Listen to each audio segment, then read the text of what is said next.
بزرگوں دوستوں، گزشتہ جمعہ میں ہم نے امت مسلمہ کا SWOT تجزیہ یا امت مسلمہ کو درپیش چیلنجز، موجود مواقع اور امت مسلمہ کی کمزوریاں، اس پر ہم نے ایک تجزیہ پیش کرنے کی کوشش کی اور گزشتہ اس کی تکمیل نہیں ہو پائی تھی۔ آج ہم اس کی تکمیل بھی کریں گے اور اس SWOT تجزیے کی روشنی میں ہم اپنے لاہ عمل کو بھی یہاں پر طے کریں گے اور اس کا ذکر بھی کریں گے کہ اس تجزیے کی روشنی میں امت مسلمہ کو کیا لاہ عمل، حکمت عملی، اسٹریٹجی اختیار کرنی چاہیے، اس پر بھی انشاءاللہ آج گفتگو کرنے کی کوشش کریں گے۔ گزشتہ جمعہ میں امت مسلمہ کی سب سے پہلے SWOT کا سب سے پہلے S ہے، S یعنی اسٹرینتھس، اس کی قوتیں کیا ہیں، اور ہم نے گزشتہ بیان کی کہ امت مسلمہ کی سب سے پہلی قوت ایمانی ہے، رسول اللہ صلی اللہ علیہ وسلم سے بے انتہا محبت ہے، عالمی بیداری کی لہر ہے، دین کا جامع تصور ہے، جوہری قوت کی استطاعت ہے، وسائل کی فراوانی ہے اور امت کا عالمی تصور ہے۔ یہ امت مسلمہ کی چند ایک قوتیں ہیں، اور بھی ہو سکتی ہیں لیکن جمعہ کے موقع پر جو اہم ترین بیان کی جا سکتی ہیں، گزشتہ ہم نے اس کو مختصراً بیان کرنے کی کوشش کی۔ پھر SWOT کے اندر جو دوسری چیز ہے وہ W یعنی ویکنیسز، اس کی کمزوریاں کیا ہیں امت مسلمہ کی۔ ہم نے گزشتہ بیان کیا کہ پہلی جو کمزوری پائی جاتی ہے وہ علاقائی، لسانی اور نسلی تقسیم ہے۔ یہ سب سے بڑی کمزوری ہے۔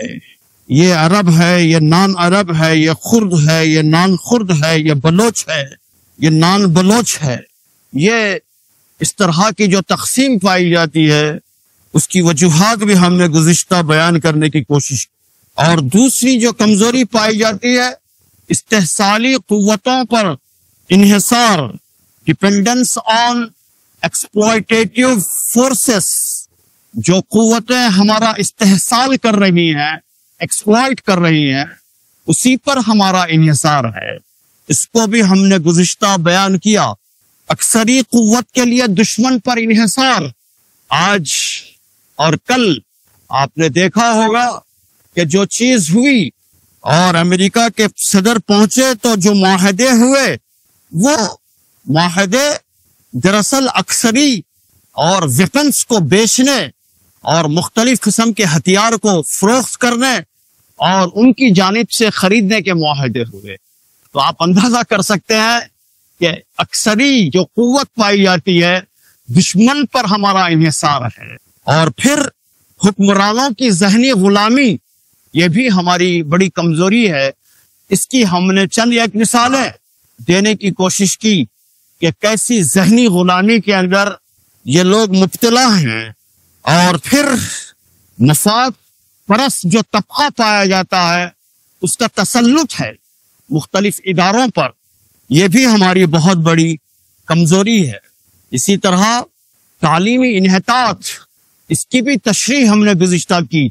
اور ادارہ جاتی زوال، اس میں خاندان ہے، اوقاف ہے، قضاعت ہے، اس کی ہم نے تشریح گزشتہ کرنے کی کوشش کی ہے کہ یہ ادارہ جاتی زوال بھی ہماری کمزوریوں اور ویکنیسز میں کے اندر سے ایک ہے۔ مستقبل کے امکانات کیا ہیں؟ مینس اپارچونٹیز، مواقع، کیا مواقع پائے جاتے ہیں۔ سب سے پہلا جو موقع حاصل ہو گیا ہے وہ ہے عالمی معاشی منظرنامہ۔ اب اس وقت بدل چکا ہے، انٹرنیشنل اکنامک سیناریو، اس کے اندر بڑی تبدیلیاں رونما ہو چکی ہیں۔ ٹیکنالوجی کی میدان میں ترقی، یہ بھی بہت بڑی اپارچونٹی ہے جو امت مسلمہ کو حاصل ہوئی ہے۔ پھر ذرائع ابلاغ کے دور رس اسرار، اس پر بھی ہم نے گفتگو کی گزشتہ، اور پھر نوجوان افراد کی قوت جو وافر مقدار میں نوجوان نسل جو امت مسلمہ کے پاس پائی جاتی ہے، دنیا کی کسی قوم کے پاس نہیں پائی جاتی، اس کے برخلاف، اس کے برعکس، اس کے علیرغم یورپ بوڑھا ہو رہا ہے اور امت مسلمہ جوان ہو رہی ہے۔ یہ بہت بڑا مواقع ہے، دعوتی مواقع جو پیدا ہو گئے ہیں، دعوتی مواقع۔ میں سمجھتا ہوں کہ تاریخ میں اتنے زبردست قسم کے مواقع پیدا نہیں ہوئے تھے جو آج اللہ تعالی نے پیدا کر دیے ہیں، اور اگر امت مسلمہ اس کو ایکسپلور کرتی ہے، ان مواقع سے فائدہ اٹھاتی ہے، استفادہ کرتی ہے، اپنی داعیانہ کردار کو ادا کرتی ہے، تو ان مواقعوں کا وہ بھرپور استعمال کر سکتی ہے۔ یہ ہم نے گزشتہ بیان کرنے کی کوشش کی۔ اب ایک رہ جاتا ہے تھریٹس، ٹی، سوت کا آخری ٹی، تھریٹس یعنی خدشات، خطرات، ہم اس کو چیلنجز بھی کہہ سکتے ہیں۔ تو کیا ہے؟ ہم تھریٹس کو دو حصوں میں تقسیم کرتے ہیں، ایک انٹرنل تھریٹس، اندرونی خطرات، دوسرے ایکسٹرنل تھریٹس، بیرونی خطرات۔ انٹرنل تھریٹس کیا ہیں؟ اندرونی خطرات کیا ہیں؟ اندرونی خطرات میں سے سب سے پہلا جو خطرہ امت مسلمہ کو لاحق ہے وہ ہے دین اور دنیا کی تفریق کا خطرہ۔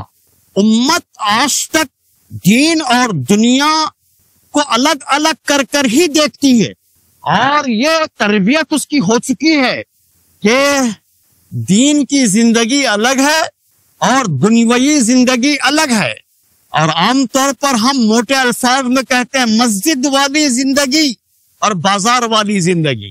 مسجد والی زندگی اور بازار والی زندگی میں کوئی مطابقت نہیں پائی جاتی، کوئی یکسانیت نہیں پائی جاتی۔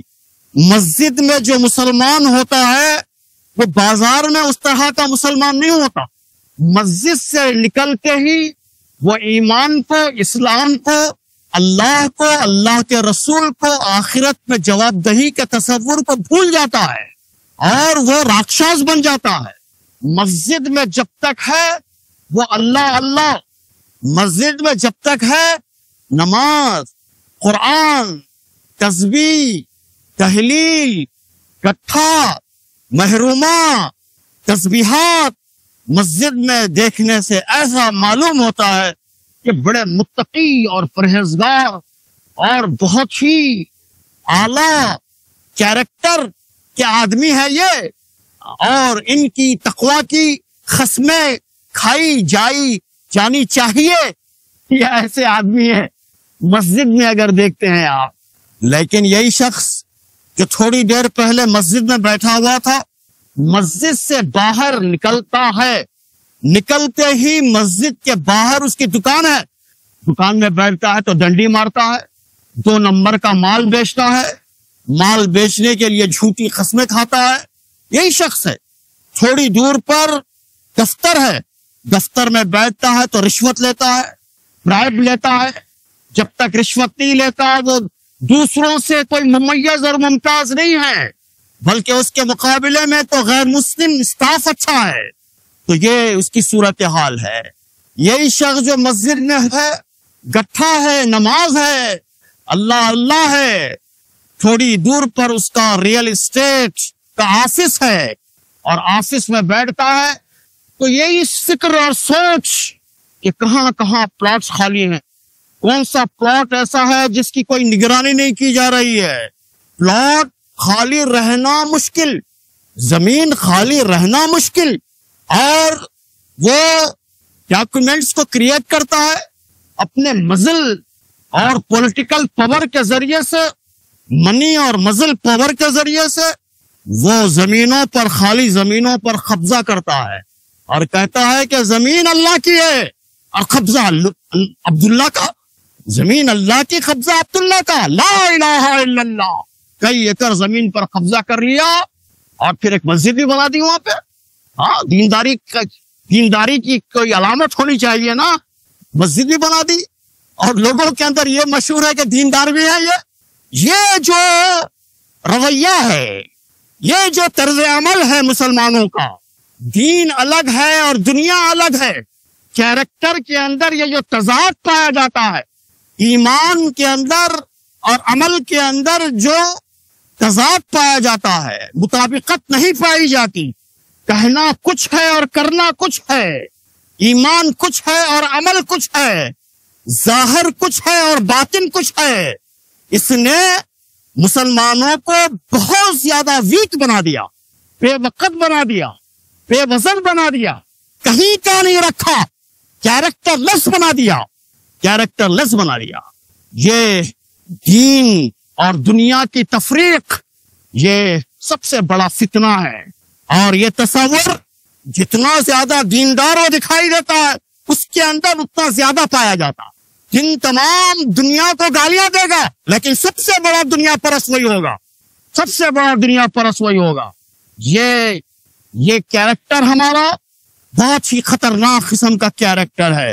یہ انٹرنل تھریٹ ہے ہمارے لیے, اندرونی خطرہ ہے ہمارے لیے.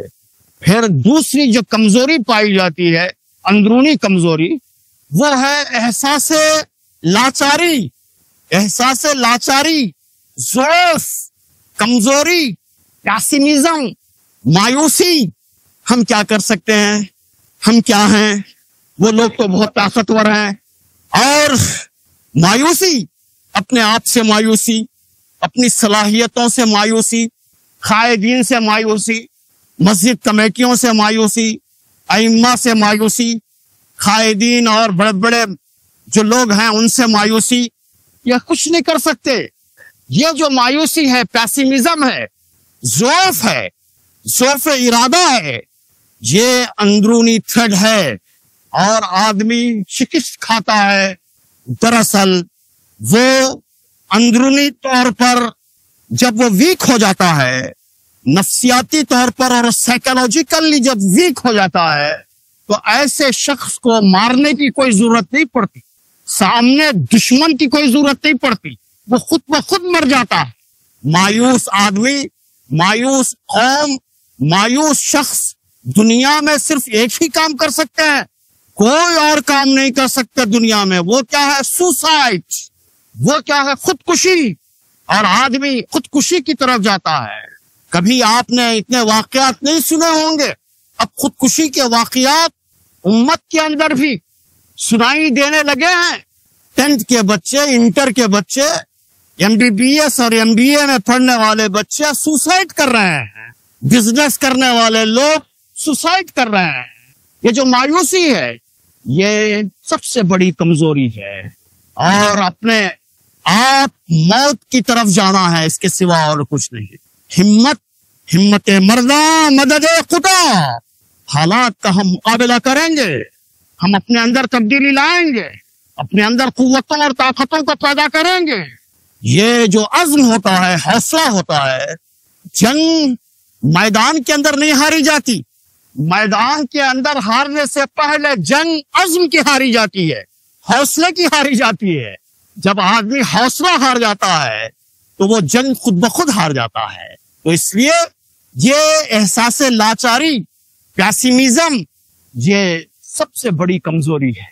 پھر تیسری جو اندرونی کمزوری پائی جاتی ہے وہ ہماری, وہ ہے جذباتیت. وہ ہے جذباتیت. ہم بہت زیادہ جذباتی واقع ہوئے ہیں. ہم امت مسلمہ اور مسلمان جتنا جذباتی پایا جاتا ہے اور اس کے جذبات کو جتنے آسانی کے ساتھ چھیڑا جا سکتا ہے, کسی کے لیے بھی آسان نہیں ہے. بہت آسان ہے مسلمانوں کو جذبات کے اندر لے آنا. وہ تھوڑی دیر کے اندر نعرے لگانا شروع کر دیتا. جذباتیت, میری قسم کی جذباتیت, جس کے اندر عقل نہیں ہوتی, ہوش نہیں ہوتا, ہوش کے ناخن نہیں ہوتے, سوچ سمجھ نہیں ہوتی. جذبات کو جلد سے جلد اپیل کرنے والے جو لوگ ہوتے ہیں کامیاب ہو جاتے. یہ جو نری قسم کی جذباتیت ہے ہماری بہت بڑی کمزوری. پھر چوتھی چیز مسلکی اختلافات. مسلکی اختلافات آج تک یہ امت یہ سمجھ نہیں پائی ہے، اور امت کے علماء، امت کے قائدین، امت کے خطیب سمجھا نہیں پائے ہیں اس امت کو مسلک کیا ہے اور مقصد کیا ہے۔ مسلک ایک چیز پر عمل کرنے کا نام ہے، ایک چیز پر عمل کرنے کے طریقے کا نام ہے۔ ہاتھ چھوڑ کر نماز پڑھی جا سکتی ہے، ہاتھ چھاتے کے اوپر باندھ کر نماز پڑھی جا سکتی ہے، ہاتھ ناف پر رکھ کر نماز پڑھی جا سکتی ہے، رفع دین کر کر نماز پڑھی جا سکتی ہے، رفع دین کے بغیر بھی نماز پڑھی جا سکتی ہے، آمین بالجہر کہہ کر بھی نماز پڑھی جا سکتی ہے، آمین بالجہر کہے بغیر بھی نماز پڑھی جا سکتی ہے۔ یہ سب ہو سکتا ہے، یہ سب موجود رہ سکتے ہیں، یہ سب طریقے ہیں۔ یہ الگ الگ موقعوں پر نبی کریم صلی اللہ علیہ وسلم نے عمل کیا، اور مسلک دین پر عمل کرنے کی راہوں کے اندر وسعت پیدا کرتی ہے، یہ خوبصورتی ہے اس کی۔ لیکن ہم نے مسلک کو ہی مذہب بنا لیا، اور مسلک کے اوپر ہم نے لڑنا شروع کر دیا۔ مسلک کے عنوان پر ہم نے مسجدیں الگ بنا لی، مسجد اہل سنت الجماعت، مسجد فلاح، حی علی الصلاح، حی علی الفلاح، آؤ صلاح کی طرف، آؤ صلاح کی طرف۔ لیکن فلاح نہیں آ سکتا، فلاح نہیں آ سکتا، فلاح نہیں آ سکتا۔ مسجد کے اندر آپ اندرونی طور پر یہ اعلان کر رہے ہیں، اگر کوئی دوسری مسلک کا آدمی آ جاتا ہے مسجد پہ تو لوگ اس کو گھور کر دیکھنا شروع کرتے ہیں۔ جیسے کہ آپ دیکھیں گے عملی طور پر نیا کتا کسی بستی کے اندر نئی بستی میں چلا جاتا ہے تو کتے اس کو گھور کر دیکھتے ہیں، بالکل اسی طرح، ارے کون آ گیا۔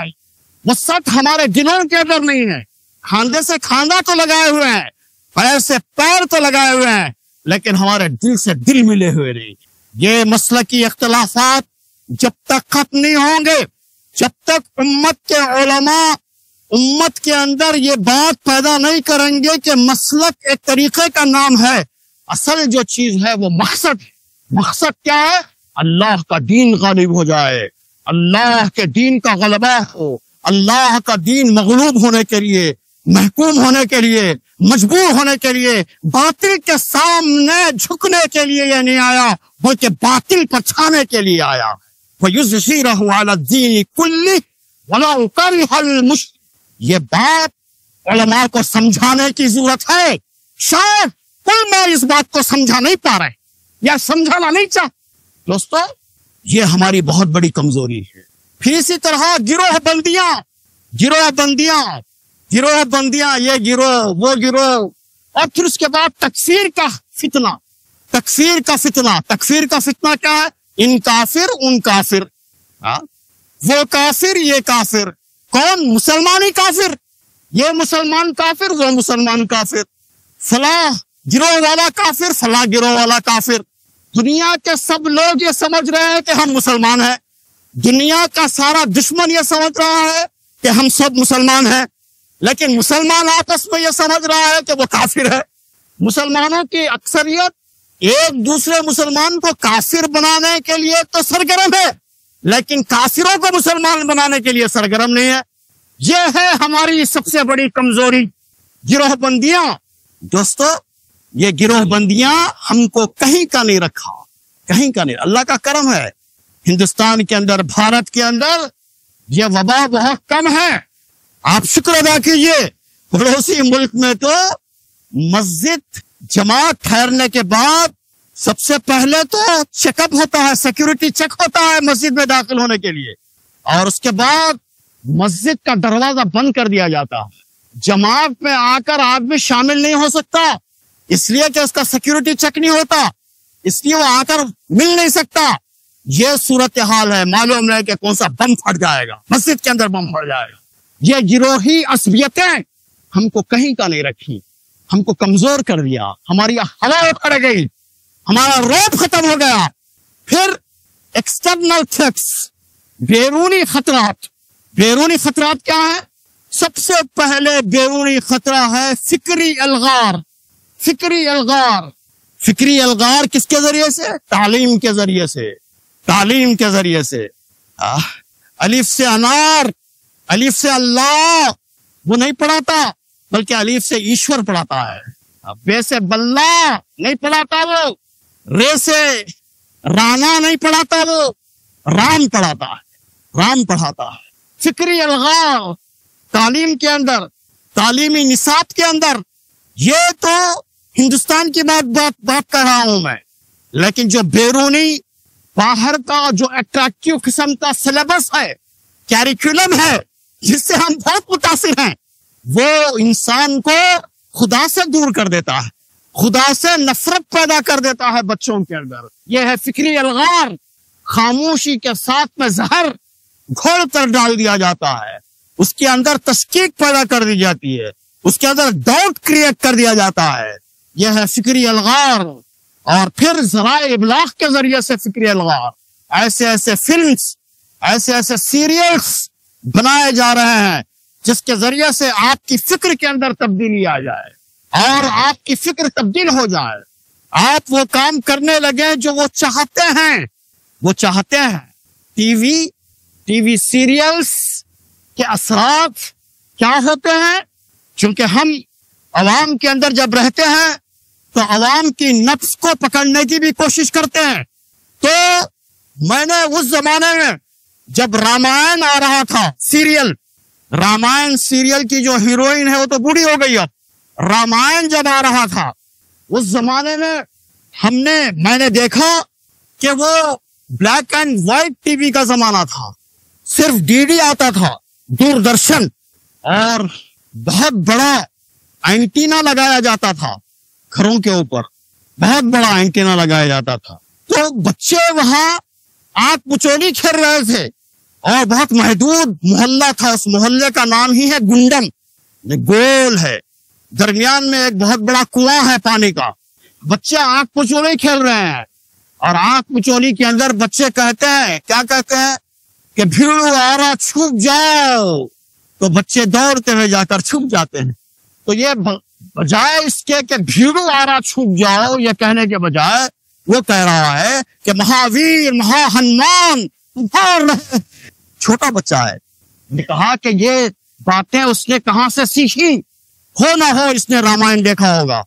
تو میں نے معائنہ کیا تو ایک گھر کے اندر اینٹینا تھا، ایک گھر پر اینٹینا لگا ہوا تھا. یعنی وہ ایک گھر میں محلے کے سارے بچے بیٹھ کر رامائن دیکھتے ہیں.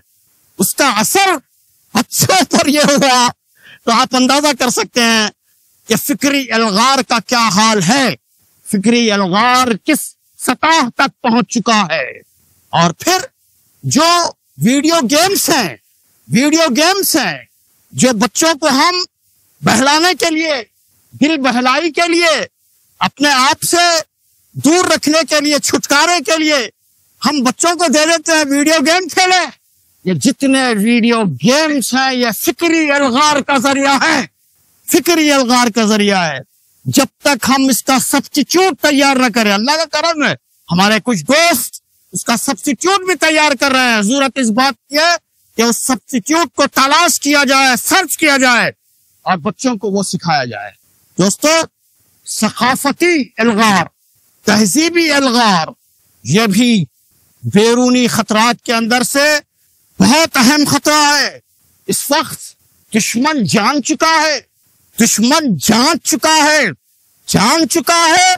اور جان چکا ہے کہ مسلمان چاہے وہ کتنا ہی گیا گزرا کیوں نہ ہو اور اس کے گلے پر چھری کیوں نہ رکھ دیں اور رکھ کر کہیں کہ تو کلمہ لا الہ الا اللہ سے منحرف ہو جا، تو وہ منحرف نہیں ہوگا. اللہ کا کرم ہے، وہ منحرف نہیں ہوگا.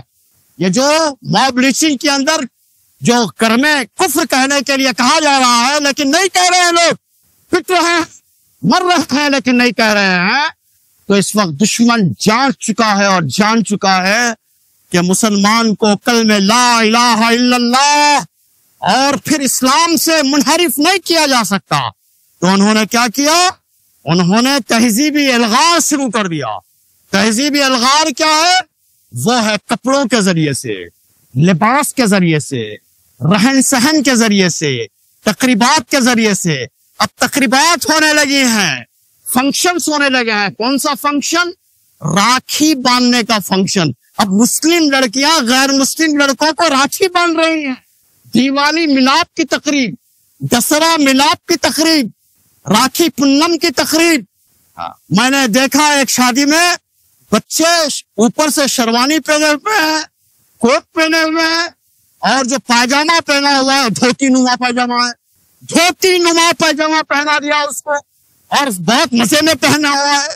کئی لڑکیاں سندور لگا رہی ہیں, تلک لگا رہی ہیں.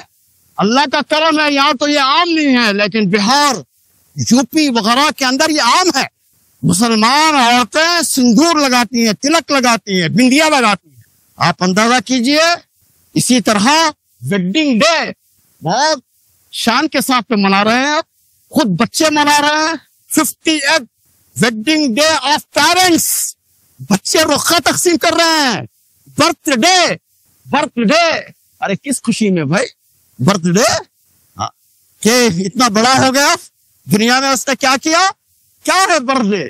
پھر اسی طرح آپ دیکھیں گے کہ جو لباس پہنایا جا رہا ہے, جو کھلایا جا رہا ہے, مسلم نوجوان دن تمام امریکہ کو گالیاں دے گا, دن تمام وہ اسرائیل کو گالیاں دے گا.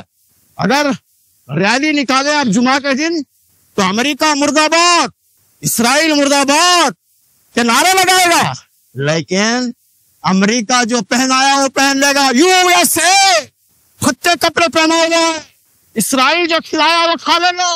پیزا, برگر, پیپسی, کوکا, کوک کھا لے گا.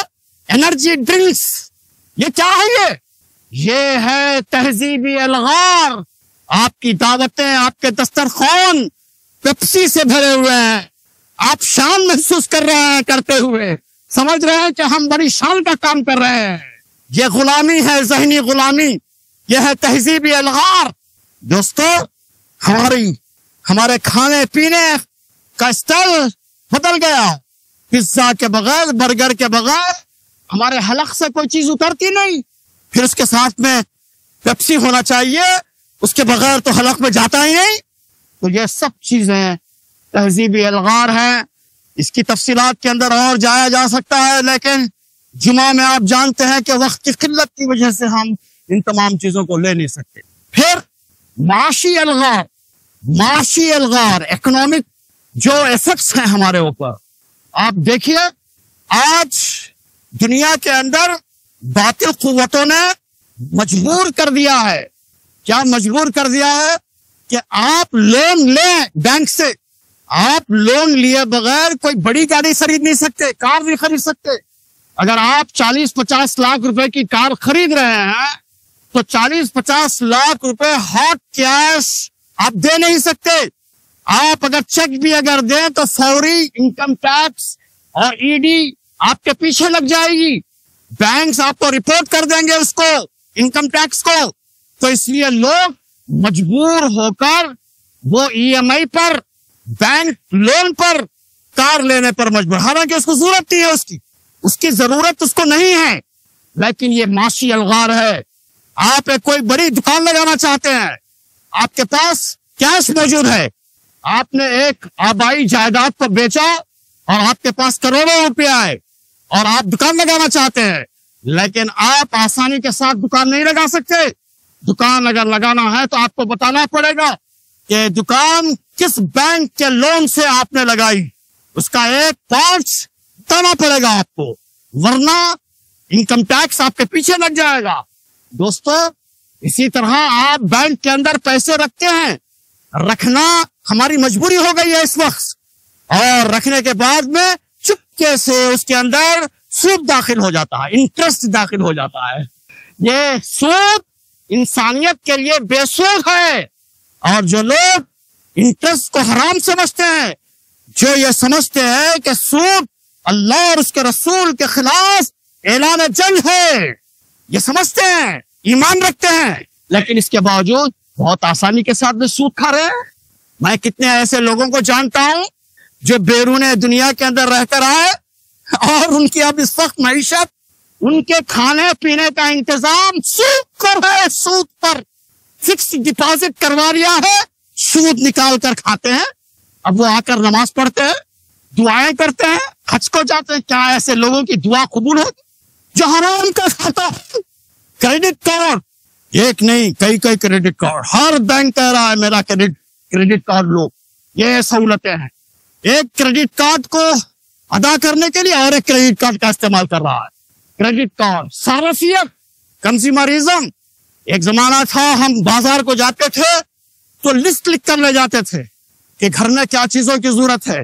1 کلو دال، 5 کلو شکر، یہ سب ہم لکھ کر جاتے تھے. لیکن اب کیا ہے؟ اب ہے کنزیومر اسٹور، بڑے بڑے مال. لے لیا ٹرالی، یہ ڈال لیا وہ ڈال لیا، یہ 1 لے تو 4 فری، 5 لے تو 10 فری. ضرورت ہے نہیں ہے، اس کو کہتے ہیں کنزیومرزم، صارفیت. اور اس کے اندر ہماری عورتیں، خاص طور پر وہ عورتیں جو بیرونی دنیا کے اندر رہ کر آئیں، وہ بہت زیادہ متاثر ہیں. جائیے رتنگیر کو جائیے، جاتے جاتے راستے میں دیکھیے کتنے مسلمان رہتے ہیں وہاں پر. کریڈٹ کارڈ، صارفیت، یہ سب چیزیں دوستو معاشی الغار ہے. خواتین کو صاحب اختیار بنانے کا فتنہ، امپاورمنٹ آف ویمن، یہ بہت بڑا فتنہ ہے. اور اس کے لیے حکومتیں اور مختلف ادارے کیا کر رہے ہیں؟ مائکرو فائنانس، مائکرو کریڈٹ، ڈاکرا، سیلف ہیلپ گروپس، یہ عورتوں کے بنا رہے ہیں. یہ سب سود کا ہے. یہ سب سود کا ہے. آپ کے خلاف میں عورتوں کے اندر بغاوت پیدا کی جا رہی ہے. ویمن آنٹرپرینرشپ. ابھی تلنگانہ حکومت نے کئی عورتوں کو لاریاں اور بسز دی ہیں. اب عورتیں آنٹرپرینر بن چکی ہیں اور وہ لاریوں کے اور گاڑیوں کے بسز کے مالک بن چکی ہیں، اور ان بسز کو RTC نے ہائر کیا ہے. اخبارات آپ پڑھتے ہیں تو آپ کو معلوم ہوگا یہ ساری چیزیں. تو دوستو، یہ عورت کو امپاور بنانے کا جو فتنہ ہے، یہ فتنہ بھی بہت ہی خطرناک قسم کا فتنہ ہے. اب اس تجزیے کی روشنی میں ہم کو کیا کرنا چاہیے؟ لاہ عمل کیا ہے؟ ظاہر ہے کہ جتنا تجزیہ ہے، تجزیے کے عین مطابق ہم کو لاہ عمل بھی مرتب کرنا پڑے گا. یا کم از کم موٹی موٹی باتیں ہم کو سوچنی پڑیں گی تاکہ ہم اس کی روشنی کے اندر اپنی زندگیوں کو، امت کی زندگی کو ٹھیک کر سکیں. تو اس کے لیے سب سے پہلا کام جو ہم کو کرنا ہے وہ ہے ہماری جو قوت ہے، اصل وہ کیا قوت ہے؟ ایمانی قوت. اس ایمانی قوت کو مزید بڑھانے کی ضرورت ہے، مزید انہانس کرنے کی ضرورت ہے. انشاءاللہ اس پر ہم اظہار خیال کریں گے. ایمان اللہ پر، اللہ کے رسول صلی اللہ علیہ وسلم پر، اللہ کی کتاب پر ایمانداری کے ساتھ ہم ایمان لے آئیں. دیکھیے میرے الفاظ پر غور کیجیے آپ. ایمانداری کے ساتھ میں ایمان لائیں، اپنے ایمان کا جائزہ لیں، اپنے قلب کو ٹٹولیں، دیکھیں کہ کیا واقع قلب کے رگوں کے اندر کہیں رمق برابر ایمان پایا جاتا ہے. کیا وہ اس ایمان کے اندر جرات پائی جاتی ہے، حس پائی جاتی ہے، شرم پائی جاتی ہے، حیا پائی جاتی ہے، زندگی پائی جاتی ہے، حیات پائی جاتی ہے؟ اس کا جائزہ لیں. انشاءاللہ آگے کی باتیں آئندہ جمعہ میں اگر زندگی باقی رہی تو اس کو بیان کرنے کی کوشش کی جائے گی. وآخر دعوانا ان الحمدللہ